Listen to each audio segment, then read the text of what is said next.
Hi hello ನಮಸ್ಕಾರ ವೀಕ್ಷಕರೇ, welcome to spotlight. ಪಯಣ ರೀಲಿಂದ ರಿಯಲ್ಗೆ. ನಾನು ನಿಮ್ಮ ಹರಿಣಿ ನಟರಾಜ್. ಸ್ಪಾಟ್ಲೈಟ್ ವೀಕ್ಷಕರೇ, ಇವತ್ತಿನ ನಮ್ಮ ಅತಿಥಿ ತುಂಬ ಡಿಫ್ರೆಂಟ್ ಹಾಗೂ ಸ್ಪೆಷಲ್. ನಮ್ಮ ಭಾರತದ ಹೆಮ್ಮೆ ಅಂತಂತ ಹೇಳಿದ್ರೆ ತಪ್ಪಾಗಲ್ಲ. ಇವರು ನಮ್ಮ ಭಾರತವನ್ನು ಇಂಟರ್ನ್ಯಾಷನಲ್ ಲೆವೆಲಲ್ಲಿ 21 ಬಾರಿ ರೆಪ್ರೆಸೆಂಟ್ ಮಾಡಿದ್ದಾರೆ. ಇವರು 300ಕ್ಕೂ ಹೆಚ್ಚು ಚಿನ್ನದ ಪದಕಗಳನ್ನ ಗೆದ್ದಿದ್ದಾರೆ. ಇವರಿಗೆ ಭಾರತ ಶ್ರೀ ಹಾಗೂ ಏಕಲವ್ಯ ರಾಜ್ಯ ಪ್ರಶಸ್ತಿ ಲಭಿಸಿದೆ. ಮತ್ತು 85 ದೇಶಗಳನ್ನು ಸುತ್ತಿ ನಮ್ಮ ಭಾರತ ಧ್ವಜವನ್ನು ಹಾರಿಸಿದ್ದಾರೆ. ಇಷ್ಟೆಲ್ಲ ಮಾಡಿರೋರು ಇದರ ಜೊತೆಗೆ ಕನ್ನಡ, ತೆಲುಗು, ತಮಿಳು ಹಾಗೂ ಮಲಯಾಳಂ ಸೇರಿದಂತೆ 150ಕ್ಕೂ ಹೆಚ್ಚು ಸಿನಿಮಾಗಳಲ್ಲಿ ನಟನೆಯನ್ನು ಮಾಡಿದ್ದಾರೆ. ಇಷ್ಟೆಲ್ಲ ಮಾಡಿರೋರು ಯಾರು ಅಂತ ಯೋಚನೆ ಮಾಡ್ತಾ ಇದ್ದೀರಾ? ಇವರೇ ನಮ್ಮೆಲ್ಲರ ಮೆಚ್ಚಿನ ಜಿಮ್ ರವಿಯವರು. ಬನ್ನಿ ಅವರನ್ನು ಕಾರ್ಯಕ್ರಮಕ್ಕೆ ಸ್ವಾಗತಿಸೋಣ. ಸರ್ ನಮಸ್ಕಾರ, ಕಾರ್ಯಕ್ರಮಕ್ಕೆ ಸ್ವಾಗತ ಸರ್. Thank you madam. ಹೇಗಿದ್ದೀರಾ? Fine madam. ಓಕೆ ಸರ್, ನೀವು ಹುಟ್ಟಿದ್ದು ಬೆಳೆದಿದ್ದು ಎಲ್ಲ ಕೋಲಾರ, ಬಟ್ ಸೆಟಲ್ ಆಗಿರೋದು ಬೆಂಗಳೂರು. ಬಾಲ್ಯ ಜೀವನ ಹೇಗಿತ್ತು ಸರ್? ಬಾಲ್ಯ ಜೀವನ ತುಂಬ ಖುಷಿಯಾಗಿತ್ತು. ಖುಷಿ ಅನ್ನೋದಕ್ಕಿಂತ ಹೆಚ್ಚಾಗಿ ಸ್ಕೂಲಲ್ಲಿ 70 ಪೈಸೆ 80 ಪೈಸೆ ಫೀಸ್ ಇರ್ತಾಯಿತ್ತು. ಹೌದು ಹೌದು, ನಾವೆಲ್ಲ ಗೌರ್ಮೆಂಟ್ ಸ್ಕೂಲ್ ಓದಂಥವ್ರು. ಹೌದು. 70 ಪೈಸೆ 80 ಪೈಸೆ ಫೀಸ್ ಇದ್ದಾಗ ಫಸ್ಟ್ ನೋಟಿಸ್ ಬೋರ್ಡಲ್ಲಿ ಹಾಕೋರು ಫೀಸ್ ಕಟ್ಟಬೇಕು ಅಂತ, ಕಟ್ಟೋಕ್ಕಾಗ್ತಾ ಇರಲಿಲ್ಲ. ಎರಡನೇ ನೋಟಿಸ್ ಬೋರ್ಡಲ್ಲಿ ಹಾಕೋರು, ಅವಾಗಲೂ ಕಟ್ಟೋಕ್ಕಾಗ್ತಾ ಇರಲಿಲ್ಲ. ಮೂರನೇ ನೋಟಿಸ್ ಬೋರ್ಡಲ್ಲಿ ಹೆಸ್ರು ಹಾಕಿ ಓಡಿಸ್ಬಿಡೋರು ಮನೆಗೆ, ಆವಾಗಲೂ ಕಟ್ಟೋಕ್ಕಾಗ್ತಾ ಇರಲಿಲ್ಲ. ಸೊ ಮನೆಗೆ ಹೋಗಿ ಜಗಳ ಮಾಡಿ 70 ಪೈಸೆ ಸ್ಕೂಲ್ ಫೀಸ್ ಕಟ್ಟಿ ಅಂತೇಳಿ 10 ಸುರಿದು ಮಾಡಿದಾಗ ಅಕ್ಕಪಕ್ಕ ಸಾಲ ಮಾಡಿ ಕೊಡೋರು. ಅಷ್ಟು ನನ್ನ ಪರಿಸ್ಥಿತಿ ಇತ್ತು. ಯೂಶಲಿ ಆ ಪರಿಸ್ಥಿತಿ ತುಂಬ ಕಷ್ಟ. ಅಂದರೆ ಎಲ್ರಿಗೂ ಅದಾಯ್ತು ಅವಾಗ, ಆ ರೇಂಜಲ್ಲಿ ಎಲ್ಲರೂ ಹಂಗೆ ಇದ್ದರು. ಯಾರೊಬ್ಬರು ಒಂದು ಊರಿಗೆ ಒಬ್ಬನೇ ಶ್ರೀಮಂತ ಇರ್ತಾ ಇದೆ. ಹೌದು. ಸೊ ಅದ್ರಲ್ಲಿ ಅಂದೇ ಡಿಫ್ರೆನ್ಸ್ ಇಲ್ಲ. ಬಟ್ ಈ ಒಂದು ಬಡತನ ಪರಿಸ್ಥಿತಿ ನಮ್ಮದು. ಬಡತನ ಅಂದರೆ ತಪ್ಪಾಗುತ್ತೆ, ಕಡು ಬಡತನ. ಸೊ ನಾನು ನಮ್ಮಮ್ಮನ ಕೇಳ್ತಾ ಇದ್ದೆ, ಯಾವಾಗಲೂ ಕ್ವಶನ್ ಮಾಡ್ತಾಯಿದ್ದೆ, ಅಮ್ಮ ನಮ್ಮಲ್ಲಿ ಅನ್ನ ಮಾಡಲ್ವಾ? ಹೌದು, ಅವಾಗ ತುಂಬಾ ಕಮ್ಮಿ ಇತ್ತು ಅನ್ನ ಮಾಡೋದು. ನಾವು ಯಾವಾಗ ಅನ್ನ ತಿನ್ನೋದು? ಬರೀ ಶ್ರೀಮಂತರು ತಿನ್ಬೇಕಾ? ಅನ್ನ ಅಂದರೆ ಅವಾಗ ಹಬ್ಬ ಹರಿದಿನಕ್ಕೆ ಮಾತ್ರ ಮಾಡ್ತೀವಿ. ಹೌದು, ಬರೀ ಎಲ್ಲ ಮುದ್ದೆ ಮಾಡೋದು. ನಾವು ಕೋಲಾರ ಕಡೆ ಎಲ್ಲ ಮುದ್ದೆನೇ ಮಾಡೋದು. ಹೌದು ಹೌದು. ಸೊ ಅನ್ನನೇ ಅಲ್ಲಿ ಒಂದು ಪವಿತ್ರವಾದ ಅನ್ನ ತಿನ್ನೋದು ದೊಡ್ಡ ಶ್ರೀಮಂತರು ಅಂತ ಒಂದು ಭಾವನೆ ಇತ್ತು. ಸೊ ನಾವು ಕೇಳ್ತಾ ಇದ್ದೆ, ನಮ್ಮ ನಾವು ಯಾವತ್ತು ಅನ್ನ ತಿನ್ನೋದು, ನಾವು ಯಾವತ್ತು ಶ್ರೀಮಂತರಾಗೋದು ಯಾವಾಗ ಅಂತ ತುಂಬ ಕೇಳ್ತಾ ಇದ್ದಂಥ ಪರಿಸ್ಥಿತಿ ಇತ್ತು ನಮಗೆ ಅವಾಗ. ಇದು ನನ್ನ ಬಾಲ್ಯ ಜೀವನ. ಓಕೆ ಸರ್, ಏನೇ ಆಗಿರ್ಬೋದು, ಏನೇ ಕಷ್ಟ ಇದ್ರು ಗೌರ್ಮೆಂಟ್ ಸ್ಕೂಲಲ್ಲಿ ಓದಿದ್ದು ನಾವು ಅಂತ ಹೇಳಿದ್ರೆ ನೀವು, ಬಟ್ ಗೌರ್ಮೆಂಟ್ ಸ್ಕೂಲಲ್ಲಿ ಓದಿರೋರೇ ಸಾಧನೆ ಮಾಡಿರೋದು. ಯಾರು ಎಷ್ಟು ಏನೇ ಓದಿದ್ರು ಅವ್ರು ಹೆಂಗೆ ನಡ್ಕೊತಾರೆ, ಅವ್ರು ಹೆಂಗಿರ್ತಾರೆ, ಅವ್ರು ಯಾವ ಪೊಸಿಷನಲ್ಲಿ ಇದ್ದಾರೆ ಅನ್ನೋದೇ ಮ್ಯಾಟರ್ ಇವಾಗ. ನಮಗೆ ನಮ್ಮ ಅಪ್ಪ ಅಮ್ಮ ಸ್ಕೂಲ್ಗೆ ಯಾರು ಸೇರಿಸ್ತಾರೋ ಗೊತ್ತಿಲ್ಲ. ಅಂದರೆ ನಮ್ಮದು ಡೇಟ್ ಆಫ್ ಬರ್ತು ಎಲ್ಲ ಗೊತ್ತಿರಲ್ಲ. ಹಿಂಗೆ ಇರ್ತಾರೆ, ಹಿಂಗೆ ಕಿವಿ ಟಚ್ ಆದರೆ ಮಾತ್ರನೇ ನಮ್ಗೆ ಸ್ಕೂಲ್ ಸೇರಿಸ್ಕೊತಾ ಇದ್ರು. ಹೌದು ಹೌದು ಹೌದು. ಕೆಲವು ವರ್ಷ 4 ವರ್ಷಕ್ಕೆ 6 ವರ್ಷ ಅಂತ ಸೇರಿಸಿರೋರು, 3 ವರ್ಷ ಆಗಿದ್ರೆ 5 ವರ್ಷ ಅಂತ ಏನೋ ಒಂದು ಮಾಡಿ ಸೇರಿಸಿರೋರು. ಆ ಒಂದು ಪರಿಸ್ಥಿತಿಲಿದ್ದಾಗ ನಮಗೆ ಕರ್ಕೊಂಡೋಗಿ ಸ್ಕೂಲ್ ಸೇರಿಸೋದು ಯಾರು ತಗೊಂಡು ನೆನಪಿರಲ್ಲ ನಮಗೆ. ಹೌದು ಹೌದು ಹೌದು. ಅದಾದಮೇಲೆ ಅಪ್ ನಾವು ಡಿಗ್ರಿ ಮುಗಿಸೋವರೆಗೂ ನಮ್ಮಿಂದ ಯಾರು ಬರಲ್ಲ, ಅಪ್ಪ ಅಮ್ಮ ಬರಲ್ಲ, ಅಕ್ಕ ತಂಗಿ ಯಾರು ಬರಲ್ಲ, ನಾವೇ ಹೋಗ್ಬೇಕು, ನಾವೇ ಬರಬೇಕು. ಹೌದು. ಈಗಿನ ಮಕ್ಕಳು ನಾವು ನೋಡ್ತಾ ಇದ್ರೆ ಕೈಡಿ ಕರ್ಕೊಂಡು ಹೋಗ್ಬೇಕು, ಬಸ್ ಹತ್ತಿಸ್ಬೇಕು, ಅವ್ರಿಗೆ ಯೂನಿಫಾರ್ಮ್ ಹಾಕ್ಬೇಕು, ಎಲ್ಲ ಮಾಡಬೇಕು. ನಮಗೆ ಒಂದೇ ಯೂನಿಫಾರ್ಮು ವರ್ಷ ಫುಲ್. ಹೌದು ಹೌದು. ಸಮ್ಟೈಮ್ ಅದೇ ಕಂಟಿನ್ಯೂ ಆಗೋದು, ನೆಕ್ಸ್ಟ್ ವರ್ಷ ಕಂಟಿನ್ಯೂ ಆಗೋದು. ಹೌದು. ಗೌರ್ಮೆಂಟ್ ಸ್ಕೂಲಲ್ಲಿ ಕಲಿಯುವಂಥ ಪಾಠ ಇದೆಯಲ್ಲ, ಹೌದು ಸರ್, ಅದು ಇಡೀ ಜೀವನವನ್ನು, ಇಡೀ ನಮ್ಮ ಒಂದು ಏನಂತ ನಮ್ಮ ಲೈಫ್ ರೂಪಿಸ್ಕೊಳ್ಳೋಕ್ಕೆ ಅದೊಂದು ದೊಡ್ಡ ಮಾರ್ಗ ಗೌರ್ಮೆಂಟ್ ಸ್ಕೂಲ್. ಸೊ ಆ ಗೌರ್ಮೆಂಟ್ ಸ್ಕೂಲಲ್ಲಿ ಕಲಿತಂತ ನಾವು ಊಟಕ್ಕಾಗ್ಬೋದು, ಸ್ಕೂಲ್ಗೆ ಹೋಗೋದಾಗ್ಬೋದು, ಬರೋದಾಗ್ಬೋದು, ಅಲ್ಲಿ ಸಿಕ್ಕಂಥ ಒಂದು ವಾತಾವರಣ, ಜನ ಆಗ್ಬೋದು, ಸ್ಟೂಡೆಂಟ್ಸ್ ಆಗ್ಬೋದು, ಎಲ್ಲರೂ ತಮ್ಮ ಇದರಲ್ಲೇ ತೊಡಗಿಸ್ಕೊಂಡು ಕಷ್ಟ ಸುಖ ಬೆಳೆದು ಅವ್ರು ನಮ್ಮಂಗೆ ಇರ್ತಾರಲ್ವ. ಅಲ್ಲಿ ಮೇಲು ಕೀಳು ಆಗಲಿ, ಜಾತಿ ಭೇದ ಆಗಲಿ ಯಾವುದು ಇರ್ತಿರ್ಲಿಲ್ಲ. ಸೊ ಯೂನಿಫಾರ್ಮ್ ಯಾಕೆ ಮಾಡ್ತಾ ಇದ್ದಾಗ ಎಲ್ಲ ಈಕ್ವಲ್ ಒಂದೇ ಥರ ಮಾಡ್ತಿದ್ರು. ಆ ಯೂನಿಫಾರ್ಮ್ ಕಳಿಸಿದ್ರೆ ಮಾತ್ರ ಗೊತ್ತಾಗೋದು ಅವ್ರ ಕಷ್ಟ ನೋವು ಏನಂತ. ಆ ಥರ ಗೌರ್ಮೆಂಟ್ ಸ್ಕೂಲಲ್ಲಿ ಬೆಳೆದಂಥ ನಾವುಗಳೇ ಪುಣ್ಯವಂತರು, ನಾವೇ ಭಾಗ್ಯವಂತರು. ಬಡತನನೇ ನಮಗೊಂದು ದೊಡ್ಡ ಒಂದು ಶಕ್ತಿ ಅಂದರೆ ತಪ್ಪಾಗಲ್ಲ ಮೇಡಮ್. ಹೌದು ಸರ್, ಏನಕ್ಕಂದ್ರೆ ಎಲ್ಲಾ ತರದನ್ನು ನೋಡ್ಕೊಂಡ್ಬಂದು ಯಾವ್ದ್ರ ವ್ಯಾಲ್ಯೂ ಹೆಂಗಿರುತ್ತೆ, ಯಾರನ್ನ ಹೆಂಗ್ ಮಾತಾಡ್ಸ್ಬೇಕು ಅನ್ನೋದು ತುಂಬಾ ಈಸಿಯಾಗಿ ಗೊತ್ತಾಗ್ಬಿಡುತ್ತೆ. ಬಟ್ ಈಗಿನ ಕಾಲದ ಮಕ್ಳಿಗೆ ನಾವು ಹೇಳ್ಕೊಡ್ಬೇಕು, ಇಲ್ಲಪ್ಪ ಹಿಂಗ್ ಮಾತಾಡ್ಬೇಕು, ಇವ್ರ ಹತ್ರ ಹಿಂಗಿರ್ಬೇಕಂತ ನಾವು ಹೇಳ್ಕೊಡ್ಬೇಕು ಅಂತ ಪರಿಸ್ಥಿತಿ ಇದೆ. ಇಲ್ಲ, ಅದು ಹೇಳ್ಕೊಡೋದು ಬಿಡಿ, ತಂದೆ ತಾಯಿ ಮಾಡೇ ಮಾಡ್ತಾರೆ. ಆದ್ರೆ ರೋಡ್ ದಾಟದ ಹೇಳ್ಕೊಡ್ಬೇಕು ಅವ್ನಿಗೆ. ಹೌದು ಹೌದು. ಬೇರೆ ವ್ಯಕ್ತಿ ಬಂದಾಗ ಅವ್ರದ್ದು ಯಾವ ಥರ ಅಂದರೆ ಬಿಹೇವ್ ಮಾಡ್ಬೇಕು ಗೊತ್ತಾಗಲ್ಲ. ಹೌದು ಹೌದು. ಒಂದು 10 ರೂಪಾಯಿ ಕೊಟ್ಟು ಏನು ಖರ್ಚು ಮಾಡ್ಬೇಕು ಗೊತ್ತಾಗಲ್ಲ. ಆಮೇಲೆ ಅಂದರೆ ಜನರಲ್ ನಾಲೆಡ್ಜ್ ಏನಿದೆಯಲ್ಲ, ಈ ಜನರಲ್ ನಾಲೆಡ್ಜ್ ಈ ಪ್ರಪಂಚದಲ್ಲಿ ಬದುಕನ್ನು ಕಲಿಸೋದು, ಉಳಿಸೋದು, ಬೆಳೆಸೋದು ಗೌರ್ಮೆಂಟ್ ಶಾಲೆಗಳು ಮಾತ್ರ. ಹೌದು ಸರ್. ಓಕೆ, ಗೌರ್ಮೆಂಟ್ ಸ್ಕೂಲ್ಗಳ ಬಗ್ಗೆ ಮಾತಾಡ್ತಿರೋದಕ್ಕೆ ಕೇಳ್ತಾ ಇದ್ದೀನಿ. ಗೌರ್ಮೆಂಟ್ ಸ್ಕೂಲ್ಗಳು ಅವಾಗಿಂದಕ್ಕೂ ಮತ್ತು ಇವಾಗಿಂದಕ್ಕೂ ಎಷ್ಟು ಡಿಫರ್ ಆಗಿದೆ ಸರ್? ಅವಾಗ ಎಂಟೈರ್ ಒಂದು ಊರಿಗೆ ಒಂದೇ ಒಂದು ಪ್ರೈವೇಟ್ ಸ್ಕೂಲ್ ಇರೋದು, ಇನ್ನೆಲ್ಲ ಉಳಿದೆಲ್ಲ ಗೌರ್ಮೆಂಟ್ ಸ್ಕೂಲ್. ಗೌರ್ಮೆಂಟ್ ಸ್ಕೂಲ್ ಹೌದು. ಮನುಷ್ಯ ಏನು ಮಾಡಿದ್ದಾನೆ, ಇನ್ಕ್ಲೂಡ್ ನನ್ನ ಸೇರ್ಕೊಳ್ತಿರೋದು ಮಾನವ, ದುಡ್ಡು ಮಾರೋ ಬರದಲ್ಲಿ, ದುಡ್ಡು ಬೇಕು ಅನ್ನೊಂದು ಹಠದಲ್ಲಿ, ದುಡ್ಡು ಬೇಕು ಅನ್ನೋ ಛಲದಲ್ಲಿ, ಸೊ ತನ್ನನ್ನು ತಾನೇ ಮಾರ್ಕೊಂಡು, ತನ್ನ ಮನುಷ್ಯತ್ವ ಮಾರ್ಕೊಂಡು ಪ್ರತಿಯೊಬ್ಬರಿಗೂ ತೊಂದರೆ ಕೊಟ್ಟು ಏನು ಮಾಡಿದೆ ಗೊತ್ತಾ, ಈಗ ಎಲ್ಲಾದ್ರೂ ಕಮರ್ಷಿಯಲ್ ಮಾಡಿಬಿಟ್ಟ. ಹೌದು. ಗೌರ್ಮೆಂಟ್ ಸ್ಕೂಲ್ನ ತುಳಿದು ಗೌರ್ಮೆಂಟ್ ಸ್ಕೂಲ್ನ ಹಾಳು ಮಾಡಿ ತನ್ನ ಸ್ಕೂಲ್ ಇಂಪ್ರೂವ್ ಮಾಡೋಕ್ಕೆ ಇವತ್ತು ಗೌರ್ಮೆಂಟ್ ಸ್ಕೂಲ್ ಎಲ್ಲ ಸಾಯಿಸ್ತಾ ಇದ್ದಾರೆ. ಹೌದು. ಸೊ ಮಕ್ಕಳೆಲ್ಲ ಏನಾಗುತ್ತೆ, ವಿಧಿ ಇಲ್ಲದೆ ಏನಾಗುತ್ತೆ, ಪ್ರೈವೇಟ್ ಸ್ಕೂಲ್ ಹೋಗ್ತಾರೆ. ಹೌದು. ಪ್ರೈವೇಟ್ ಸ್ಕೂಲ್ ಏನು ಕಲಿಸ್ತಾರೆ, ಕೈ ಕಟ್ಟು ಬಾಯಿ ಮುಚ್ಚು ಶಿಸ್ತು, ಕೈ ಕಟ್ಟು ಬಾಯಿ ಮುಚ್ಚು ಶಿಸ್ತು, ನೋ ಜನರಲ್ ನಾಲೆಡ್ಜ್, ಬೇರೆ ಏನು ಕಲಿಸಲ್ಲ. ಗೌರ್ಮೆಂಟ್ ಸ್ಕೂಲಲ್ಲಿ ಇವತ್ತು ಕಲಿತಂಥ ವಿದ್ಯಾರ್ಥಿಗಳು ನಾವು ಯಾರು ಇದ್ರಲ್ಲ ಅವ್ರಿಗೆಲ್ಲ ಅದರ ಅನುಭವ ಆಗಿರ್ತದೆ. ಸೊ ಇವಾಗ ಏನೋ ಪರಿಸ್ಥಿತಿ ಏನಾಗುತ್ತಾ, ಬರೀ ದುಡ್ಡಿಂದ ಹೋಗ್ತಾ ಇದ್ದಾರೆ ಹೊರಟ್ರೆ ಬೇರೆ ಏನಿಲ್ಲ ಮೇಡಮ್. ಹೌದು ಹೌದು ಹೌದು. IAS ಆಗಿದ್ದಾರೆ, IPS ಆಗಿದ್ದಾರೆ, ಡಾಕ್ಟರ್ ಆಗ್ತಾರೆ, ಎಲ್ಲರೂ ಆಗಿದ್ದಾರೆ. ಬಟ್ ಪ್ರೈವೇಟ್ ಸ್ಕೂಲಲ್ಲಿ ಓದೋರು ಯಾರು ಆಗಲ್ಲ ಅಂತಲ್ಲ, ಆಗಿರ್ತಾರೆ. ಬಟ್ ಗೌರ್ಮೆಂಟ್ ಸ್ಕೂಲ್ ವಿದ್ಯಾರ್ಥಿಗೂ ಪ್ರೈವೇಟ್ ಸ್ಕೂಲ್ ವಿದ್ಯಾರ್ಥಿ ಕಂಪೇರ್ ಮಾಡಿದಾಗ ಅಜಗಜಾಂತರ ಇರ್ತದೆ. ಹೌದು. ಎಲ್ಲಾದ್ರಲ್ಲೂ ಅಷ್ಟೇ. ಅವ್ರ ನಡವಳಿಕೆಯಲ್ಲೇ ಹೌದು, ನಡವಳಿಕೆ, ನೋಟ, ಅವ್ರ ಡಿಸಪ್ಲಿನು, ಅವ್ರದ್ದು ಏನೋ ಒಂಥರ ತುಂಬ ಅವ್ರದ್ದೊಂದು ಶಿಸ್ತು, ಅವ್ರದ್ದೊಂಥರ. ನಮ್ದು ಹಂಗಲ್ಲ, ರಫ್, ಎಲ್ಲದಕ್ಕೆ ಅಡ್ಜಸ್ಟ್ ಆಗ್ತೀವಿ, ಏನು ಬೇಕಾದ್ರೆ ಮಾಡ್ಕೋತೀವಿ. ಊಟ ಇಲ್ವಾ, ಓಕೆ, ಸಣ್ಣ ಕಷ್ಟ ಬಂತ, ನೋ ಪ್ರಾಬ್ಲಮ್. ಆಮೇಲೆ ಏನು ಇಲ್ವಾ, ನೋ ಪ್ರಾಬ್ಲಮ್. ಫ್ರೆಂಡ್ಸ್ ಇಲ್ವಾ, ಓಕೆ, ಫ್ರೆಂಡ್ಸ್ ಇದ್ರೆ ಖುಷಿ. ಈ ಥರ ಒಂದು ಲವಲವಿಕೆಯಿಂದ ಬೆಳೆಯುವಂಥ ಒಂದು ಜಾಗ, ಒಂದು ಹೃದಯವಂತಿಕೆ, ಶ್ರೀಮಂತಿಕೆ ಬೆಳೆಸ್ಕೊಳ್ಳೋ ಜಾಗ. ಆಮೇಲೆ ಇಡೀ ಜಗತ್ತನ್ನೇ ಒಂಥರ ಕೇರ್ ಮಾಡಿ ಬದುಕಕ್ಕೆ ಕಲಿಸೋಂಥ ಪಾಠವನ್ನು ಗೌರ್ಮೆಂಟ್ ಸ್ಕೂಲಲ್ಲಿ ಮೇಡಮ್. ಹೌದು. ನಿಮ್ಮ ತಂದೆ ತಾಯಿ ಬಗ್ಗೆ ಹೇಳಿ ಸರ್. ನನ್ನ ತಂದೆ ತಾಯಿ, ನಮ್ಮಪ್ಪ 3ನೇ ಕ್ಲಾಸ್ ಓದಿದ್ದಾರೆ, ನನ್ನ ತಾಯಿ ಏನೂ ಓದಿಲ್ಲ. ಆದರೆ ನಮ್ಮಪ್ಪ ನನ್ನ ತಾಯಿ ಹಾಕ್ಕೊಟ್ಟಂಥ ಒಂದು ಬುನಾದಿ ಇದೆಯಲ್ಲ, ಒಂದು ಸ್ಟ್ರಾಂಗ್ ಇದೆಯಲ್ಲ, ಒಂದು ಸ್ಟ್ರೆಂತ್ ಇದೆಯಲ್ಲ, ಹೌದು, ಅವ್ರು ತೋರಿಸೋಂಥ ದಾರಿ ಇದೆಯಲ್ಲ, ಆ ದಾರಿಯಿಂದ ಇವತ್ತು ನಾನು ಏನಾದ್ರು ಸಾಧನೆ ಮಾಡೋದಕ್ಕೆ ಸಾಧ್ಯ. ನನ್ನ ತಾಯಿ, ನನ್ನ ತಂದೆ. ಹೌದು. ಅಂಚೆ ವೆಂಕಟರಮಣಪ್ಪ ಅಂತ ಕೋಲಾರ ನಮ್ಮದು. ನಮ್ಮಪ್ಪನಿಗೆ ಅಪ್ಪಾಯಣ್ಣ ಅಂತ ಕೂಡ ಕರೀತಾರೆ. ಕೋಲಾರ ಕಟಾರಪಳ್ಳಿಯಲ್ಲಿ ನಮ್ಮದು. ನನ್ನ ತಾಯಿ ಬಂದು ಸೀತಮ್ಮ ಅಂತ. ಸೊ ಇವರಿಬ್ಬರು ಹಾಕ್ಕೊಟ್ಟಂಥ ಒಂದು ಬುನಾದಿ ಇದೆಯಲ್ಲ, ಆ ಬುನಾದಿ ಮೇಲೆ ನಾನು ಇವತ್ತು ಸ್ಟ್ರಾಂಗ್ ಆಗಿ ನಿಂತಿದ್ದೀನಿ. ಅಷ್ಟೇ ಅಲ್ಲ ಸರ್, ಅದೇ ರಿಫ್ಲೆಕ್ಟ್ ಆಗೋದು. ಇವಾಗ ತಂದೆ ತಾಯಿ ಏನು ಓದಿದ್ದಾರೆ, ಹೆಂಗೆ ಮಾಡಿದ್ದಾರೆ ಅನ್ನೋದಕ್ಕಿಂತ ಅವ್ರು ನಮ್ಮನ್ನು ಹೆಂಗೆ ಬೆಳೆಸಿದ್ದಾರೆ ಅನ್ನೋದೇ ಮ್ಯಾಟರ್ ಆಗೋದು. ಓಕೆ ಸರ್, ನೀವು 5 ಜನ ಮಕ್ಕಳು ಅಂತ ನಾವು ಕೇಳ್ಪಟ್ವಿ. ನಿಮ್ಮ ಅಣ್ಣ, ತಮ್ಮ ಮತ್ತು ಅಕ್ಕಂದ್ರ ಬಗ್ಗೆ ಹೇಳಿ ಸರ್. ನಮ್ಮದು 5 ಜನ ಅಂತ ಹೇಳಿದ್ರಲ್ಲ, ಫಸ್ಟ್ ಒಂದು ನನಗೆ ಒಂದು ಅಣ್ಣ, AV ರಮೇಶ್ ಅಂತ. ಹೌದು. ಅವರು ಇವತ್ತು ರೈಲ್ವೆ ಇಲಾಖೆಯಲ್ಲಿ ಕೆಲಸ ಮಾಡ್ತಾ ಇದ್ದಾರೆ. ಹೌದು. ಅವರು ಅಂತಾರಾಷ್ಟ್ರೀಯ ಕ್ರೀಡಾಪಟು, ಅಥ್ಲೆಟಿಕ್ಸ್. ಹೌದು. ನಮ್ಮ ಅಕ್ಕ ಇದ್ದಾರೆ, ಅವರು ನನ್ನ ಫ್ಯಾಮಿಲಿ ನೋಡ್ಕೋತಾರೆ.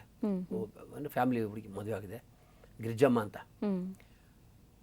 ನನ್ನ ತಂಗಿ ಬಂದು ಆಲ್ ಇಂಡಿಯಾ ಯೋಗ ಚಾಂಪಿಯನ್, ಯೂನಿವರ್ಸಿಟಿ ಚಾಂಪಿಯನ್. ಸೊ ನನ್ನ ತಮ್ಮ ಬಂದು ಅವರು ಮಿಸ್ಟರ್ ಕರ್ನಾಟಕ ಅಂತ.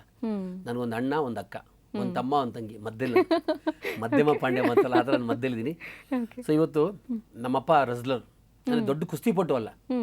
ನಮ್ಮಪ್ಪ ದೊಡ್ಡ ಕುಸ್ತಿಪಟು, ಆ ಫಂಕ್ಷನ್ಗೆ ಈ ಫಂಕ್ಷನ್ಗೆ ಅವತ್ತು ಹೋಗಲಿಲ್ಲ. ಕುಸ್ತಿ ಬಗ್ಗೆ ತುಂಬ ನಾಲೆಡ್ಜ್ ಇದ್ದವರು, ಕುಸ್ತಿನ ಮಾಡಬೇಕು, ನೀನು ಮಾಡು ಅಂತೇಳಿ ನಮಗೆಲ್ಲ ಪ್ರೋತ್ಸಾಹ ಕೊಟ್ಟಂಥವ್ರು ನನ್ನ ತಂದೆ ಅಂದರೆ ತಪ್ಪಾಗ್ಲಾರ್ದು. ಅಂಚೆ ವೆಂಕಟರಮಣಪ್ಪ ಅಂದರೆ ಅಪ್ಪಾಯಣ್ಣ ಅಂತಾರೆ. ಅವ್ರು ಇನ್ನೊಂದು ಹೆಸರಿತ್ತು, ಅದು ಗುಡ್ಡಪ್ಪಣ್ಣ ಅಂತ ಕರೆಯೋರು. ಅಂದರೆ ಒಂದು ಕಣ್ಣು ಸ್ವಲ್ಪ ವೀಕ್ ಇದ್ದಿದ್ದಕ್ಕೆ ಅದನ್ನು ಚುಡಾಯಿಸೋರು, ರೇಕ್ಸೋರು. ಅದನ್ನು ನಾನು ಇಲ್ಲಿ ಹೇಳಲೇಬೇಕು ಇವಾಗ. ಯಾಕಂದರೆ ಆ ಗುಡ್ಡಪ್ಪಣ್ಣ ಮಗ ಇವತ್ತು ಏನು ಸಾಧನೆ ಮಾಡಿದ್ದಾನೆ, ಏನು ರೀಚ್ ಆಗಿದ್ದಾನೆ ಅನ್ನೋದಕ್ಕೆ ನಮ್ಮ ಅಪ್ಪನೇ ಸಾಕ್ಷಿ. 2 ಕಣ್ಣಿದ್ದು, 2 ಹೃದಯ ಇದ್ದು, ದುಡ್ಡಿದ್ದು, ಶ್ರೀಮಂತಿಕೆ ಇದ್ದು, ಏನೆಲ್ಲೋ ಸಾಧನೆ ಮಾಡಿ ಮಕ್ಕಳೆಲ್ಲ, ಅವ್ರ ಮಕ್ಕಳೆಲ್ಲ ಇವತ್ತು ಸರ್ವನಾಶ ಆಗಿದ್ದಾರೆ. ಹೌದು. ನಮ್ಮ ಅಪ್ಪನ ಒಂದು ಕಣ್ಣಿಲ್ಲದೆ ಇದ್ರು ಇವತ್ತು ನನ್ನ ಸಾಕಿ ಬೆಳೆಸಿದ್ದಾರೆ. ನಿಜವಲ್ಲ, ನಮ್ಮ ಅಪ್ಪನ ನಾನು ಹ್ಯಾಟ್ಸಪ್. ಅಷ್ಟೇ ಸರ್, ಮಕ್ಕಳಿಂದ ಇನ್ನೇನು ಎಕ್ಸ್ಪೆಕ್ಟ್ ಮಾಡೋದು ಇಲ್ಲ. ಹೌದು, ಖಂಡಿತ ಇಲ್ಲ. ಹೌದು ಹೌದು. ಮತ್ತು ನೀವು ಇಷ್ಟು ದೂರ ಬಂದಿದ್ದೀರಾ, ಇಷ್ಟು ಎತ್ತರವಾಗಿ ಬೆಳೆದಿದ್ದೀರಾ. ಬಟ್ ಇವತ್ತು ಇಲ್ಲ ಅವರು ನೋಡೋದಕ್ಕೆ, ನಿಮ್ಮನ್ನು ಈ ಸ್ಥಾನದಲ್ಲಿ ನೋಡೋದಕ್ಕೆ ಅವರಿಲ್ಲ. ಬಟ್ ಆದ್ರೂ ಇವತ್ತಿನ ಕೇಸ್ ಏನಾದರೂ ಅವ್ರು ಇದ್ದಿದ್ರೆ ಅವ್ರ ರಿಯಾಕ್ಷನ್ ಹೇಗಿರ್ತಿತ್ತು ಸರ್? ನಮ್ಮ ಅಪ್ಪ ಅಮ್ಮ ನನ್ನ ಏಳಿಗೆನ ತುಂಬ ನೋಡಿದ್ದಾರೆ, ತುಂಬ ಖುಷಿಪಟ್ಟಿದ್ದಾರೆ. ತುಂಬ ಅಂದರೆ ತುಂಬ ಖುಷಿಪಟ್ಟಿದ್ದಾರೆ. ಅದನ್ನು ನಾವು ಅವರು ಬದುಕಿದಂಗೆ ಮಾಡಿ ತೋರಿಸ್ಬಿಟ್ಟೆ. ಅವರು ನನ್ನ ಮಗ ಹುಟ್ಟಿದ್ದಕ್ಕೆ ಸಾರ್ಥಕ ಆಯಿತು. ನನ್ನ ಮಗ ನನಗೆ ಒಂಥರ ಫುಲ್ಲು ಆ ಸಂತೋಷದಲ್ಲೇ ಬದುಕಿದ್ರು. ಸೊ ಒಂದು ಅಲ್ಟಿಮೇಟ್ ಎಲ್ಲರೂ ಒಂದು ದಿವಸ ಹೋಗಲೇಬೇಕಲ್ವ, ಭೂಮಿಲಿ ಯಾರೂ ಶಾಶ್ವತ ಇಲ್ಲ. ಸೊ ಹಂಗಾಗಿ ಸಂಪೂರ್ಣವಾಗಿ ಅವರು ನನ್ನ ಏಳಿಗೆನ, ನನ್ನ ಖುಷಿನ, ಸಂತೋಷನ, ನನ್ನ ಮನೆ ಒಂದು ಅಭಿವೃದ್ಧಿನ ನೋಡಿ ತುಂಬ ಖುಷಿಪಟ್ಟಿದ್ದಾರೆ. ನನಗೊಂದು ಏನಪ್ಪ ಹೆಮ್ಮೆ ಅಂದರೆ, ನನ್ನ ತಂದೆ ತಾಯಿನ ನಾನು ತುಂಬ ಚೆನ್ನಾಗಿ ನೋಡ್ಕೊಂಡಿದ್ದೀನಿ. ನನ್ನ ತಂದೆ ತಾಯಿನ ತುಂಬ ಖುಷಿಯಾಗಿಟ್ಟಿದ್ದೀನಿ. ನನ್ನ ಋಣ ನನ್ನ ತಂದೆ ತಾಯಿ ತೀರಿಸಿದ್ದೀನಿ ಅಂತೇಳಿ ನನಗೆ ತುಂಬ ಖುಷಿ ಆಗುತ್ತೆ. ಇಲ್ಲಿ ತಂದೆ ತಾಯಿ ವಿಷಯ ಬಂದಿದ್ದಕ್ಕೆ ನನ್ನ ಅಮ್ಮನ ವಿಷಯ ಹೇಳಬೇಕು, ನನ್ನ ಅಪ್ಪನ ವಿಷಯ ಹೇಳಬೇಕು. ಹೌದು. ನಾನು ಬಡತನದಲ್ಲಿ ನಾನು ತುಂಬ ಬಡವ ಅಂದಾಗ ಅಕ್ಕಪಕ್ಕ ಊಟ ಮಾಡೋದು, ನೋಡೋದು, ಹಾಕೋ ಬಟ್ಟೆಗಳು, ಅವರ ಒಂದು ಶ್ರೀಮಂತಿಕೆ ಅಂದರೆ ಯಾರೆಲ್ಲ ಕೋಟ್ಯಾಧಿಪತಿ ಅಲ್ಲ. ಹೌದು ಹೌದು. ಬಟ್ ನಮ್ಗೆ ಅದಕ್ಕಿಂತ ಲೋ ಪಾವರ್ಟಿ, ನಾವು ತುಂಬ ಕೆಳಗಡೆ ಇದ್ದೀವಿ. ಆ ಸಂದರ್ಭದಲ್ಲಿ ನಾನು ನಮ್ಮ ಅಮ್ಮನ ಒಂದು ದಿವಸ ಕೇಳ್ತೀನಿ, ಅಮ್ಮ ನಾವು ಯಾವಾಗ ಶ್ರೀಮಂತರಾಗೋದು, ಯಾವಾಗ, ಯಾಕೆ ಶ್ರೀಮಂತರಾಗಬೇಕಂದ್ರೆ ಅನ್ನ ತಿನ್ನೋಕ್ಕೆ, ಆಮೇಲೆ ಅನ್ನ ಮಾಡಲ್ವಾ ಅಂತ ಕ್ವಶನ್ ಮಾಡಿದಾಗ ನಮ್ಮ ಅಮ್ಮನಿಗೆ ಎದೆ ಕರ್ಲು ಚಿರ್ರು ಅನ್ನೋದು, ನೋವಾಗುತ್ತೆ ನಮ್ಮ ಅಮ್ಮನಿಗೆ. ಅವಾಗ ನಮ್ಮಮ್ಮ ಹೇಳ್ತಾರೆ, ನೊಂದ್ಕೊಂಡು ಹೇಳ್ತಾರೆ, ಮಗನೇ ಬೇಜಾರು ಮಾಡ್ಕೋಬೇಡ, ನಾನೇನು ಓದಿಲ್ಲಪ್ಪ, ನೀನಾದ್ರೂ ಅಟ್ಲೀಸ್ಟ್ ಒಂದು 3ನೇ ಕ್ಲಾಸು 4ನೇ 5ನೇ ಕ್ಲಾಸ್ ಓದ್ತಾ ಇದೆಯಾ, ನಾನು 3 ವಿದ್ಯೆ ಹೇಳ್ಕೊಡ್ತೀನಿ, ಅದನ್ನ ಕಲ್ತ್ಕೊಂಡ್ರೆ ನೀನು ದೊಡ್ಡ ವ್ಯಕ್ತಿ ಆಗ್ತೀಯಾ, ಹೊಟ್ಟೆ ತುಂಬ ಊಟ ಮಾಡ್ಬೋದು ಹೇಳ್ಕೊಡ್ತಾರೆ. ನನಗೆ ಅಲ್ಲೇ ಅಹಂಕಾರ ಶುರುವಾಗುತ್ತೆ. ನಮ್ಮಮ್ಮ ಏನೂ ಓದಿಲ್ಲ, ಅನ್ಎಜುಕೇಟೆಡ್. ನಾನು 3ನೇ ಕ್ಲಾಸ್ 4ನೇ ಕ್ಲಾಸು. ಏನು ನಮ್ಮ ಅಮ್ಮನ ಹತ್ರ ಕೇಳಿ ಏನು ಹೇಳ್ತಾರೆ? ನಾವು ಹೇಳಮ್ಮ ಅಂತೀವಿ. ನಮ್ಮಮ್ಮ ಹೇಳ್ತಾರೆ, ಅಪ್ಪ ನೀನು ಮುಂದಕ್ಕೆ ದೊಡ್ಡ ವ್ಯಕ್ತಿ ಆಗ್ತೀಯ, ಅಥವಾ ಇವಾಗಲೇ ಅಳವಡಿಸ್ಕೊ. ಯಾರು ಮದುವೆ ಕರೆದು ಹೋಗ್ಬೇಡ, ಯಾರು ಸಿಹಿ ಊಟಕ್ಕೆ ಹೋಗ್ಬೇಡ, ಯಾರು ಸಂತೋಷದ ಕಾರ್ಯಕ್ರಮಕ್ಕೆ ಹೋಗ್ಬೇಡ, ಅಂದರೆ ಬರ್ತ್ಡೇ ಫಂಕ್ಷನ್ಸು, ಹಬ್ಬ ಹರಿದಿನಕ್ಕೆ ಹೋಗ್ಬೇಡ. ಇಷ್ಟ ಆದರೆ ಹೋಗಬೇಡ. ಆದರೆ ಕಂಪಲ್ಸರಿಯಾಗಿ ಕಡ್ಡಾಯವಾಗಿ ಯಾರು ಸತ್ತರೂ ಅವ್ರ ಮನೆಗೆ ಹೋಗು. ಸತ್ತೋರ ಮನೆಗೆ ನೀನು ಹೋಗಲೇಬೇಕು. ಹೋಗಿ ಅವ್ರ ಕಾರ್ಯದಲ್ಲೂ ಭಾಗವಹಿಸಬೇಕು. ಅವ್ರ ಸಂಬಂಧಿಕರಾಗಲಿ ಆಗದೆ ಹೋಗಲಿ, ಅವ್ರು ನಿನಗೆ ಯಾವುದು ಬೇಕಾಗಲಿ ಎಲ್ಲ ಅದು ಭಾಗವಹಿಸಬೇಕು. ಕೊನೆ ತನಕ ಶವ ತೊಗೊಂಡು ಸಂಸ್ಕಾರ ಮಾಡೋರು ನೀನು ಇರಬೇಕು.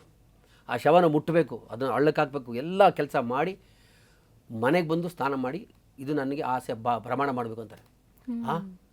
ಶವ ನಾನು ಮುಟ್ಟಬೇಕಂತ ಅನ್ಕೋತೀವಿ. ನೀನು ದೊಡ್ಡ ಕನಸು ಕಾಣಬೇಕು. ದೊಡ್ಡ ಕನಸು ಅಂದರೆ ಆ ಕನಸು ನೀನು ಯಾವತ್ತು ಲೈಫಲ್ಲಿ ನೀನು ಸತ್ತೋಗೋರ ಸಿಗಬಾರ್ದು ಕೈಗೆ ನೀವು. ಇದೇನೋ ಇದು ಹಿಂಗೆ ಹೇಳ್ತಾರೆ. ಎರಡನೇದು. ಮೂರನೇದು ಏನು ಹೇಳ್ತಾರೆ ಅಂದರೆ, ನಿನ್ನ ಮುಂದೆ ಯಾರೇ ಆಗಲಿ, ಚಿಕ್ಕವ್ರಿಗೆ ದೊಡ್ಡ ಯಾರೇ ಬಂದು ಕೈ ಕಟ್ಟು ಏನೋ ಕ್ವಶನ್ ಮಾಡ್ತಾರೆ, ನೀನು ಹಂಗೆ ಹಿಂಗೆ ಅನ್ನೋ ಕ್ವಶನ್ ಫಸ್ಟ್ ಕೈ ಕಟ್ಬಿಡು. ಅವ್ರು ಹೇಳಿದ್ರೆಲ್ಲ ಕೇಳಿಸ್ಕೊ. ಅವ್ರು ಹೇಳ್ದೆ ಕೇಳಿಸ್ಕೊ, ಎಲ್ಲ ಕೇಳಿಸ್ಕೊಬೇಕು. ಅವ್ರು ಆ ಕಡೆ ಹೋದ್ಮೇಲೆ ಅದು ನಿನಗೆ ಇಷ್ಟ ಆದರೆ ತಗೋ, ಇಲ್ಲಾಂದರೆ ಅವ್ನು ಬೇಕು ಮನೆಗೆ ಹೋಗ್ಬಿಡು. ಅದು ಕೈಗೆ ಬಂತು ಕಟ್ಟಬೇಕಂತ ಹೇಳ್ತಾರೆ. ಸರಿ, ನಮ್ಮಮ್ಮ ಏನು ಹೇಳಿದ್ರಲ್ವ, ಅದು ನಮ್ಗೆ ಅಹಂಕಾರ ಇರ್ತಲ್ವ ಅಂಥೇಳಿ ನಾನು ಅದನ್ನು ಅಳವಡಿಸ್ಕೊಳಕ್ಕೆ ಸ್ಟಾರ್ಟ್ ಮಾಡಿದೆ.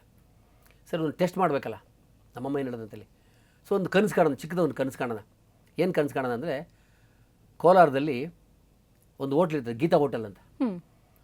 ಅಲ್ಲಿ ಮಸಾಲೆ ದೋಸೆ ಹಾಕ್ತಾಯಿದ್ರೆ ಇಡೀ ಒಂದು ಕಿಲೋಮೀಟರ್ ರಾಸ್ತೆ ಬರೋದು. ಆ ದೋಸೆ ಒಂದು 70 ಪೈಸೆ ಒಂದು ದೋಸೆ. ಆ ದೋಸೆ ಹೋಟ್ಲ್ ಹೋಗಿ ನಮ್ಗೆ ಕಷ್ಟ ಅಂದರೆ ಆ ದೋಸೆ ತಿನ್ಬೇಕು, ಮಸಾಲೆ ದೋಸೆ. ಆ ಹೋಟ್ಲಿಗೆ ಒಂದು ದೋಸೆ ತಿಂದು ಖುಷಿ ಅಂದರೆ. ನಾನು ಇನ್ನೂ 4ನೇ ಕ್ಲಾಸು 3ನೇ ಕ್ಲಾಸ್ ಹುಡುಗ. ನಮ್ಮಮ್ಮ ಹೇಳಿದ್ರೆ ಅಂದ್ಬಿಟ್ಟು ಚೆಕ್ ಮಾಡಿ ಆ ಹೋಟ್ಲಿಗೆ ನಿಂತ್ಕೋತೀನಿ. ನಾನು ಮನಸ್ಸಿಗೆ ಚಾಲನೆ ಮಾಡ್ತೀನಿ ಹೋಟ್ಲಿಗೆ.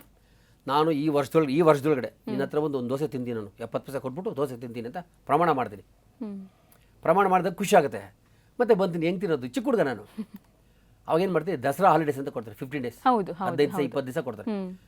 ಆವಾಗ ಆ ಹೋಟ್ಲ್ ಹಿಂದೆ ಮುಂದೆ ಒಂದು ಅಂಗಡಿ ಇರ್ತದೆ. ಕೋಲಾರದಲ್ಲಿ ಒಂದು ಕೋಲಾರ ವಾಣಿ ಅಂತ ಪತ್ರಿಕೆ ಪೇಪರ್ ಇರ್ತದೆ. ಅಲ್ಲಿ ಹೋಗಿ, ಸಾರ್ ಕೆಲಸ ಕೊಡಿ ಸಾರ್ ಅಂತೀನಿ. ಅವ್ರು ಇಷ್ಟು ಹುಡುಗ ಏನು ಕೆಲಸ ಮಾಡ್ತಿದ್ದಾರೆ, ನೀನು ಏನು ಕೆಲಸ ಕೊಡಿ ಸರ್, ಸಂಬಳ ಮಾತ್ರ ಕೊಡಬೇಕು ಅಂತೀನಿ. ಸೊ ಅವ್ರು ಹೇಳ್ತಾರೆ, ಆಯಿತು ಕೆಲಸ ಮಾಡ್ತೀಯಾ ಮಾಡೋ ಅಂತಾರೆ. ಆಮೇಲೆ ಅವ್ರು ಕೇಳ್ತಾರೆ, ಏನಕ್ಕೆ ನಿಮಗೆ ಕಾಸು ಸಂಬಳ ಅಂತಾರೆ. ಅಲ್ಲಿ ನಾನು ದೋಸೆ ತಿನ್ನಬೇಕು ಸರ್, ಅದಕ್ಕೆ ಕೆಲಸ ಕೊಡಿ ಅಂತೀನಿ. ಅವ್ರು ನನ್ನ ಆ ಒಂದು ಇದು ನೋಡ್ಬಿಟ್ಟು ಖುಷಿ ಆಗ್ಬಿಟ್ಟು ಮಾಡಿದ್ರೆ, ಆಯಿತು ಮಾಡಪ್ಪ ಅಂತಾರೆ. ಒಂದೇ ತಿಂಗಳು ಮಾಡೋದು ನನ್ನ ಕೆಲಸ, 20 ದಿವಸ ಅಷ್ಟೇ, ದಸರಾ ಹಾಲಿಡೇಸ್ ಮಾಡೋದ್ರೆ. ಸರಿ, ಕಸ ಗುಡಿಸೋದು, ಪೇಪರ್ನೆಲ್ಲ ಜೋಡಿಸೋದು, ಅವ್ರು ಪ್ರಿಂಟ್ ಆಗಿರೋದು ಪೋಸ್ಟ್ ಮಾಡೋದು ಎಲ್ಲ ಮಾಡ್ತಾಯಿರ್ತೀವಿ. 10 ದಿವಸ ಆಗುತ್ತೆ ಹೋಟ್ಲ್ ನೋಡೋದು. ಇನ್ನು 20 ದಿವಸ ಬರ್ತೀನಿ ನಾನು. 23 ದಿವಸ 22 20 ದಿವಸ ಹೋಟ್ಲ್ ಹಿಂಗೆ ಚಾಲು ಮಾಡ್ತಾಯಿರ್ತೀನಿ. ಹಿಂಗೆ ಹೋಟ್ಲ್ ನಿಂತ್ಕೊಳ್ತೀವಿ, ಹಿಂಗೆ ಮಾಡ್ತಾಯಿರ್ತೀವಿ. ಕೊನೆಗೆ ಏನಾಗುತ್ತೆ, ಸಂಬಳ ದಿವಸ ಬಂದುಬಿಡ್ತದೆ. ಏನೋ ನನ್ನ ಸಂಬಳ ಖುಷಿ ಇರಲ್ಲ, ಆನಂದ ಸಂತೋಷ. ನಾನು ನಮ್ಮ ಅಮ್ಮನಿಗೆ ಹೇಳ್ತೀನಿ, ಇವತ್ತು ನಾನು ತಿಂಡಿ ತಿನ್ನಲ್ಲ, ದೋಸೆ ತಿಂತೀನಿ ಅಂದೇಳಿ ಖುಷಿಯಾಗಿ ಅಂದ್ಬಿಟ್ಟು ಎಲ್ಲ ರೆಡಿ ಹಾಕೊಂಡು ಬರ್ತೀನಿ. ಸಾಯಂಕಾಲಕ್ಕೆ 6 ಗಂಟೆಗೆ ಅವ್ನು ಕೊಡಬೇಕಲ್ಲ. 5 ಗಂಟೆ ಆಯಿತು, 6 ಗಂಟೆ ಆಯಿತು, ಸಂಬಳನೇ ಕೊಡ್ತಾರೆ. 7 ಗಂಟೆ ಸಂಬಳ ಕೊಡಲ್ಲ. ಸಾರ್ ಸಂಬಳ ಕೊಡಿ ಸರ್ ಅಂತೀನಿ. ನಿನ್ನೆ ಬಂದು ನಿಮ್ಮ ಅಪ್ಪ ಇಸ್ಕೊಂಡು ಹೋಗು ಅಂತಾರೆ. ನನಗೆ ದೋಸೆ ತಿಂದಿಲ್ಲ ಅನ್ನೋ ನೋವಿಗಿನ್ನ ಜಾಸ್ತಿ ನಮ್ಮ ಅಪ್ಪ ಇಸ್ಕೊಂಡ್ಬಿಟ್ರಲ್ಲ. ಆದರೂ ನನಗೆ ಅವತ್ತೇ ಗೊತ್ತಾಗಿದ್ದು, ನಾವು ಪ್ರಯತ್ನ ಪಟ್ಟರೆ ಏನು ಬೇಕಾದ್ರೆ ಸಾಧನೆ ಮಾಡ್ಬೋದು. ಸೊ ಆಮೇಲೆ ನಮ್ಮಪ್ಪ ದುಡ್ಡು ಇಸ್ಕೊಂಡೆ ದೋಸೆ ತಿಂದೆ, ಅದೆಲ್ಲ ಒಂದು ದೊಡ್ಡ ವಿಷಯ. ಸೊ ಇದೆಲ್ಲ ಒಂದು ಪಕ್ಕಕ್ಕೆ ಇಟ್ಟರೆ ನಮ್ಮಮ್ಮನ ಮಾತು ಸತ್ಯ ಆಯ್ತು. ನನಗೆ ಅನ್ನಿಸ್ತು, ವೆರಿ ಗುಡ್ ಅನ್ನಿಸ್ತು. ಇದು ನಾನು ಮಾಡ್ಬೇಕು ಅನ್ನಿಸ್ತು. ನಮ್ಮಮ್ಮ ಹೇಳ್ಕೊಟ್ಟದ 3 ವಿದ್ಯೆ ಹೇಳಿ. ಒಂದು ಶವ ಸಂಸ್ಕಾರದಲ್ಲಿ ಭಾಗಿಯಾಗು, 2ನೇದು ದೊಡ್ಡವರು ಯಾರನ್ನ ಬಂದಾಗ ಕೈ ಕಟ್ಟು, 3ನೇದು ದೊಡ್ಡ ಕನಸು ಕಾಣು ಅಂತ. ಇನ್ನೂ ಸಾವಿರಾರು ಶವ ಸಂಸ್ಕಾರದಲ್ಲಿ ಭಾಗಿಯಾಗಿ ಅನಾಥ ಶವಗಳಿಗೆ ಉಚಿತವಾಗಿ ಸೇವೆ ಮಾಡ್ತಾಯಿದ್ದೀನಿ. ಜೊತೆಗೆ ನನ್ನ ಹುಟ್ಟಿದಬ್ಬದ ದಿವಸ, ಇವತ್ತು ನಾನು ಹೇಳಲೇಬೇಕು, ನನ್ನ ಹುಟ್ಟಿದಬ್ಬದ ದಿವಸ ಎಲ್ಲರೂ ದೇವಸ್ಥಾನಕ್ಕೆ ಅಲ್ಲೆಲ್ಲ ಹೋಗ್ತಾರೆ. ಅಪ್ಪ ಕೇಕಲ್ಲಿ ಕಟ್ ಮಾಡ್ಕೊತಾರೆ. ನಾನು ಯಾವತ್ತೂ ಕೇಕಲ್ಲಿ ಕಟ್ ಮಾಡಲ್ಲ. ನಾನು ಹುಟ್ಟಿದಬ್ಬದ ದಿವಸ ದೇವಸ್ಥಾನಕ್ಕೆ ಹೋಗ್ತೀನಿ.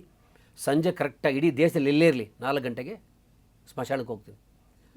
ಹೋಗಿ 1 ಅವರ್ ಕೂತ್ಕೋತೀನಿ.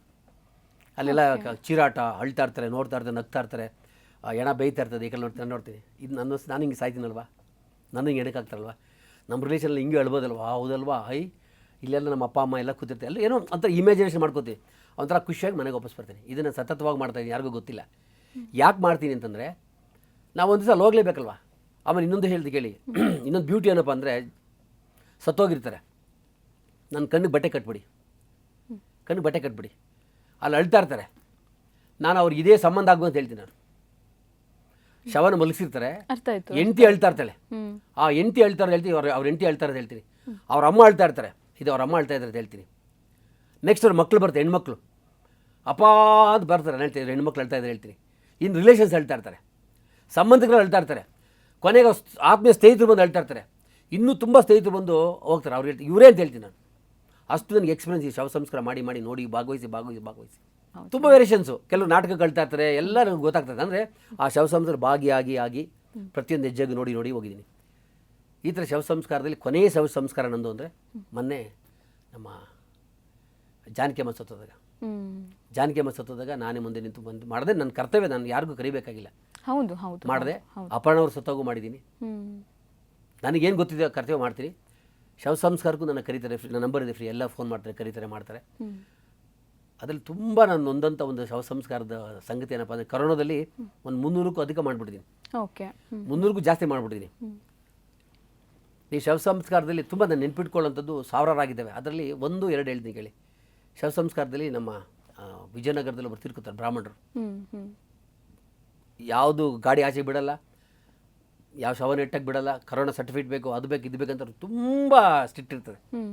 ಆ ಟೈಮಲ್ಲಿ ನನ್ನ ಕರೀತಾರೆ, ನಾನು ಹೋಗ್ತೀನಿ, ನಿಂತ್ಕೋತೀನಿ. ಎಲ್ಲ ಅವ್ರು ಬ್ರಾಹ್ಮಣರಲ್ವ, ಅವ್ರು ಏನು ಪದ್ಧತಿ ಹೇಳ್ತಾರೆ ಆ ಪದ್ಧತಿನೇ ಮಾಡ್ತೀನಿ. ಕೊನೆಗೆ ನಾನು ಭುಜ ಕೊಡ್ತೀನಿ. ನಾನು ಅವ್ರ ಮಗ ಅಲ್ಲ, ಯಾರು ಏನೂ ಅಲ್ಲ, ಭುಜ ಕೊಟ್ಟು ಸ್ಮಶಾನಕ್ಕೆ ತೊಗೊಂಡೋಗ್ತೀನಿ. ಲಿಟ್ರಲಿ ಆ ಒಂದು ಅಟ್ಮಾಸ್ಫಿಯರ್ ಹೆಂಗಿದೆ ಅಂದಾಗ, ಸಿನಿಮಾದಲ್ಲಿ ದೊಡ್ಡ ಮಹಾಭಾರತ ಕುರುಕ್ಷೇತ್ರ ಯುದ್ಧ ಆಗಿ ಹೆಣ್ಗಳೆಲ್ಲ ಹೆಂಗೆ ಸುಡ್ತಾ ಇರ್ತಾರಲ್ಲ ಹಂಗೆ ಸುಡ್ತಾ ಇದ್ದಾರೆ. ಎಲ್ಲ ಕಾಲಿಗೆಲ್ಲ ಕೈಗೆಲ್ಲ ಎಲ್ಲ ಹೋಗ್ತಾರೆ. ಅವ್ರ ರಿಲೇಷನ್ಸ್ ಬಂದವಳಿಗೆ ಯಾರೂ ಬರಲ್ಲ, ನಾನು ಹೋಗಿರ್ತೀನಿ. ಆ ಶವ ಸಂಸ್ಕಾರ ನಾನೇ ಮಗನ ಥರ ನಿಂತು ಅವ್ರಿಗೆ ಬೆಂಕಿಗೆ ಹಾಕಿ ಆವತ್ತಿ ಕೊಟ್ಟು ಬರ್ತೀನಿ. ನೋಡಿದಾಗ ಶವಗಳೆಲ್ಲ ಬಿದ್ದಿರ್ತವೆ. ಬಿದ್ದಾಗ ಅದೊಂದು ವಿಡಿಯೋ ಮಾಡ್ತೀನಿ. ಅದನ್ನು 2 ಕೋಟಿ ಜನ ನೋಡಿದ್ದಾರೆ ಯೂಟ್ಯೂಬಲ್ಲಿ. ವಿಡಿಯೋ ಮಾಡೋದು ಹೇಳ್ತೀನಿ, ಇವತ್ತು ಈ ಪರಿಸ್ಥಿತಿ ಇದೆ ಅಂತೇಳಿ ಒಂದು ಮೆಸೇಜ್ ಕೊಡ್ತೀನಿ. ಸೊ ಅದೊಂದು ದೊಡ್ಡ ನನಗೆ ಮರೆಯೋಕ್ಕಾಗಲ್ಲ. ಎರಡನೇನಪ್ಪ ಅಂದಾಗ ಒಂದು ಫೋನ್ ಬರ್ತದೆ, ನನ್ನ ಸಾರ್ ಈ ಥರ ಗೋವಾದಲ್ಲಿ ನನ್ನ ತಂದೆ ತಾಯಿ ಒಟ್ಟಿಗೆ ತೀರ್ಕೊಂಡ್ಬಿಟ್ಟಿದ್ದಾರೆ, ಸ್ವಲ್ಪ ಹೆಲ್ಪ್ ಮಾಡೋಕ್ಕಾಗತ್ತಾ ಅಂತ ಫೋನ್ ಮಾಡ್ತಾರೆ. ಖಂಡಿತ ಸರ್ ಹೆಲ್ಪ್ ಮಾಡ್ತೀನಿ, ನಿಮ್ಮ ಅಡ್ರೆಸ್ ಎಲ್ಲ ಕೊಡಿ, ಲೊಕೇಶನ್ ಕೊಡಿ, ನಾನು ಗೋವಾ ಹೋಗ್ತೀನಿ. ಕೊಂಕಣಿ ಬ್ರಾಹ್ಮಿಣ್ಸ್ ತೀರ್ಕೊಂಡಿರ್ತಾರೆ. ಸರ್ ಹೋಗ್ತೀನಿ. ಹೋದಾಗ ಪಾಪ ಅವರು ಸತ್ತೇ ಒಂದು 5-6 ಅವರ್ಸ್ ಆಗಿರುತ್ತೆ, ಯಾರು ನೋಡ್ಕೊಂಡಿರಲ್ಲ. ಸರ್ ಹೋಗ್ತೀನಿ, ಎಲ್ಲ ಏನು ಮಾಡ್ತೀನಿ, ನನಗೆ ಆದಷ್ಟು ಏನು ನೋಡ್ತೀವಿ ಕೊಂಕಣಿ ಬ್ರಾಹ್ಮಣ ಥರ ಹುಡುಕ್ತೀನಿ. ಒಂದು ಶವ ಸಂಸ್ಕಾರಕ್ಕೆಲ್ಲ ಮಾಡಿ ರೆಡಿ ಮಾಡಿ ಶವ ಸಂಸ್ಕಾರನೂ ಮಾಡ್ತೀನಿ. ಮಾಡಿಬಿಟ್ಟು ಆ ಶವ ಸಂಸ್ಕಾರ ಮಾಡಿಬಿಟ್ಟು ಕ್ಲೋಸ್ ಆಗುತ್ತೆ. ನಾನು ಬೆಂಗಳೂರು ಬಂದುಬಿಡ್ತೀನಿ. ನೆಕ್ಸ್ಟ್ ಡೇ ಫೋನ್ ಮಾಡ್ತೀನಿ, ಸರ್ ನಿಮ್ಮದು ಎಷ್ಟು ಪ್ಯಾಕೇಜ್ ನಿಮ್ಮದು ಅಂತ ಕೇಳ್ತಾರೆ. ನಾನು ಹೇಳ್ತೀನಪ್ಪ, ನನ್ನದು ಪ್ಯಾಕೇಜು ಆ ಥರ ಇಲ್ಲಪ್ಪ, ಬೇಜಾರು ಮಾಡ್ಕೊಬೇಡಿ, ನನಗೆ ಅವ್ರಿಗೆ ಸತ್ತೋದು ನನ್ನ ತಂದೆ ತಾಯಿಯವರು, ನನ್ನ ಅವ್ರ ಮಗ ನಾನು.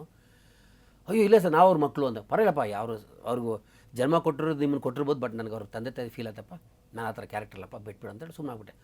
ಅವ್ರು ನನ್ನ ನಡವಳಿಕೆ ನೋಡಿ ಅವರು ಎಲ್ಲ ದುಡ್ಡಿಸ್ಕೋತಾರೆ ಅನ್ಕೋತಾರೆ. ನಾನು ಫ್ರೀಯಾಗಿ ಮಾಡಿದ್ದೆ. ಅಂದರೆ ನಾವೆಲ್ಲೂ ಕೇಳಿಲ್ಲ ಸರ್, ಈ ಥರನೂ ಒಬ್ರು ಇರ್ತಾರೆ ಅಥವಾ ಈ ಥರನೂ ಒಬ್ರು ಮಾಡ್ತಾರೆ, ನಮ್ಮ ತಂದೆ ತಾಯಿ ಅಂತ ಅಂದ್ಕೊಂಡು ಮಾಡ್ತಾರೆ ಅನ್ನೋದು ಆ್ಯಕ್ಚುಲಿ ನಾವೆಲ್ಲೂ ಕೇಳಿಲ್ಲ. ನೀವು ಹೇಳ್ತೀನಿ ಕೇಳಿ, ನನಗೆ ಹೇಳ್ತೀನಿ ಕೇಳಿ, ಯಾರಾದ್ರೂ ಸತ್ತಾಗಿದೆಯಲ್ಲ, ನೀವು ಸತ್ತಾಗ 1 ಅವರಲ್ಲಿ ಕೂತ್ಕೋಬೇಕಲ್ಲಿ. ಆ 1 ಅವರಲ್ಲಿ ನಿಮಗೆ ಸಿಗೋ ಪಾಠ ಇದೆಯಲ್ಲ, ಕಲಿಯೋ ಪಾಠ ಇದೆಯಲ್ಲ, ಅದು ನೀವು ಜೀವನ ಪೂರ್ತಿ ನಿಮ್ಗೆ ಅಳವಡಿಸ್ಕೋತೀರ. ಹೌದು.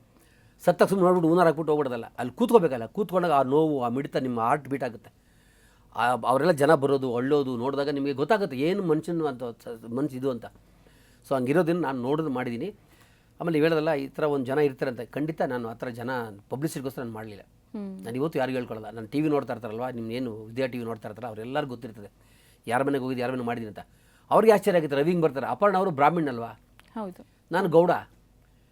ಶವ ಸಂಸ್ಕಾರ ನಾನು ಲಕ್ಷ್ಮೀ ರಮಣ ಗೋವಿಂದ ಅಂತ ಕಿರಿಸ್ತೀನಿ. ಎಲ್ರಿಗೂ ಆಶ್ಚರ್ಯ. ಚಿರಂಜೀವಿ ಸರ್ಜಾ ಸತ್ತಾಗಿದೆ, ಡಾಕ್ಟರ್ ರಾಜ್ಕುಮಾರ್ ಸತ್ತಾಗಿದೆ, ವಿಷ್ಣು ಸರ್ ಸತ್ತಾಗಿದ್ದೆ, ವಿರೋಧಲ್ಲ. ಅದೇ ಥರ ಬಡವರು ಸತ್ತೋಗಿದ್ದೀನಿ. ಇದರಲ್ಲಿ ಏನಾಗುತ್ತೆ, ಮೊನ್ನೆ ರೀಸೆಂಟಾಗಿ ಒಂದು ವಾರದಿಂದ ಏನಾಗುತ್ತೆ, ಒಂದು ಕಾರ್ ಪಾರ್ಕಿಂಗಲ್ಲಿ ನಿಂತಿರ್ತೀನಿ. ನಾನು ನಿಂತ್ಕೊಂಡು ಮೊಬೈಲ್ ನೋಡ್ತಾ ಇರ್ತೀನಿ.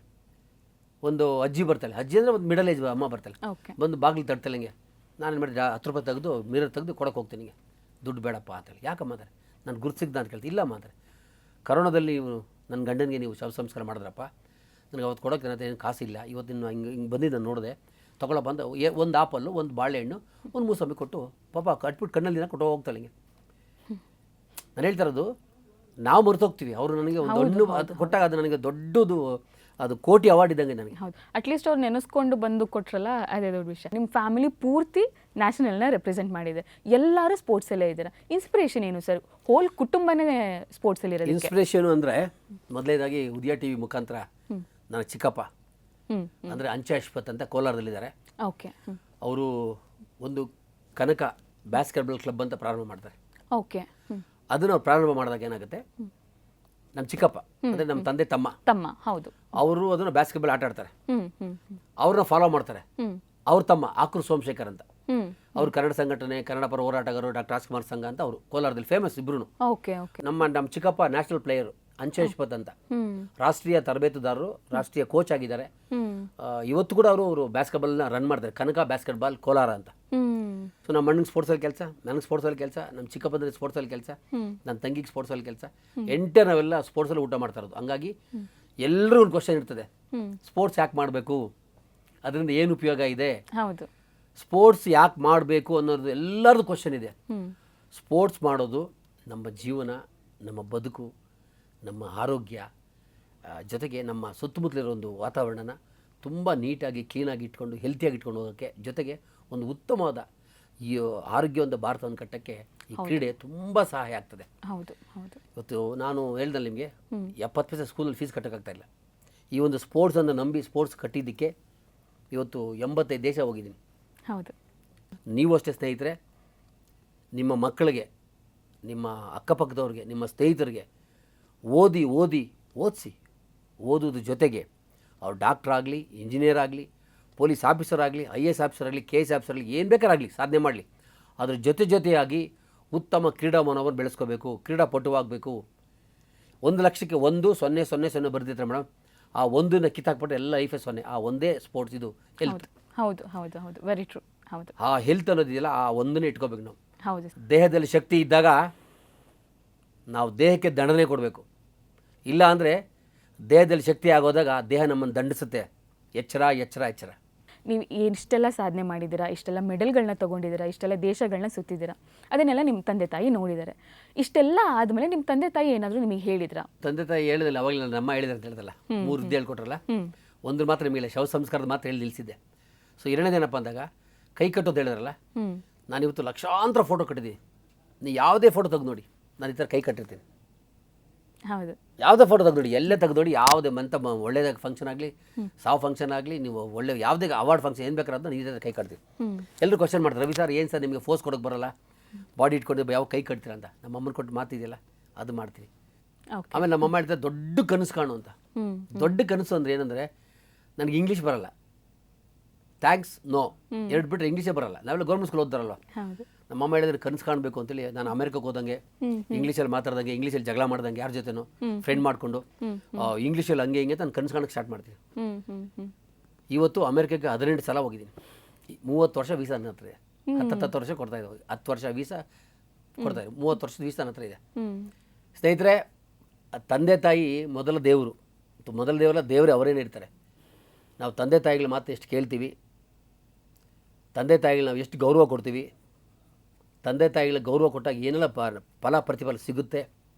ಅವ್ರ ಆಶೀರ್ವಾದ ಒಂದಿದ್ದರೆ ಒಂದು ಮಗ ಮಗಳು ಅಥವಾ ಮಕ್ಕಳು ಯಾವ ಮಟ್ಟಕ್ಕೆ ಬೆಳಿತಾರೆ ಅನ್ನೋಕ್ಕೆ ನಾನೇ ಸಾಕ್ಷಿ. ಸ್ನೇಹಿತರೆ, ಕೈ ಜೋಡಿಸಿ ಕೇಳ್ಕೊತೀನಿ, ಅಪ್ಪ ಅಮ್ಮನ ಪ್ರೀತಿ ಮಾಡಿ, ಅಪ್ಪ ಅಮ್ಮನಿಗೆ ಗೌರವ ಕೊಡಿ, ಅಪ್ಪ ಅಮ್ಮನ ಉಳಿಸ್ಕೊಳ್ಳಿ. ಅಪ್ಪ ಅಮ್ಮನ ಯಾವುದೇ ರೀತಿಯಿಂದ ಇನ್ನೊಬ್ಬರ ಮುಂದೆ ಕಮ್ಮಿಯಾಗಿ ಮಾತಾಡಬೇಡಿ. ಅವ್ರು ಎಷ್ಟು ಗೌರವ ಕೊಡ್ತಾರೆ ನಿಮ್ಗೆ ಅಷ್ಟು ಒಳ್ಳೆಯದಾಗುತ್ತೆ. ಅವರೇ ನಿಮಗೆ ಪ್ರತ್ಯಕ್ಷ ದೇವರು ಅಂದರೆ ಖಂಡಿತ ತಪ್ಪಾಗಲ್ಲ ಮೇಡಮ್. ಮಾತಾಡ್ತಾ ಹಾಫ್ ಆನ್ ಅವರ್ ಆಗೋಯ್ತು, ಹೇಗಾಯಿತು ಅಂತಲೇ ಗೊತ್ತಾಗಿಲ್ಲ. ಬಟ್ ತುಂಬ ಒಳ್ಳೆ ಮಾತುಗಳನ್ನ ಹೇಳಿದ್ರಿ ಸರ್. ನಮ್ಮ ಜೊತೆ ಕೂತ್ಕೊಂಡು ಇಷ್ಟೊತ್ತು ಮಾತಾಡಿ ನಿಮ್ಮ ಎಕ್ಸ್ಪೀರಿಯನ್ಸ್ನ ಶೇರ್ ಮಾಡಿದ್ದಕ್ಕೆ ತುಂಬ ಧನ್ಯವಾದಗಳು. Thank you sir, thank you, love you. Thank you so much. So ವೀಕ್ಷಕರೇ, ನೋಡಿದ್ರಲ್ಲ, ನಮ್ಮ ಜಿಮ್ ರವಿ ಅವರ ತಂದೆ ತಾಯಿ, ಅವರ ಹುಟ್ಟಿದ ಊರು, ಹಾಗೆ ಅವರ ಒಡ ಹುಟ್ಟಿದವರು ಸಂಪೂರ್ಣವಾಗಿ ನಾವು ತಿಳ್ಕೊಂಡ್ವಿ. ನಾನಂತೂ ಈ ಸಂಚಿಕೆನ ತುಂಬಾ ಎಂಜಾಯ್ ಮಾಡಿದೆ. ನೀವು ಕೂಡ ಎಂಜಾಯ್ ಮಾಡಿರ್ತೀರಾ ಅಂತ ಅನ್ಕೊತೀನಿ. ಹಾಗಾದರೆ ನಿಮ್ಮ ಭೇಟಿ ಮುಂದಿನ ಸಂಚಿಕೆಯಲ್ಲಿ. ಅಲ್ಲಿವರೆಗೂ ಸಣ್ಣ ಉದಯ ಕಾಮಿಡಿ ನೋಡ್ತಾ ಇರಿ, ನಗ್ತಾ ಇರಿ. Spotlight.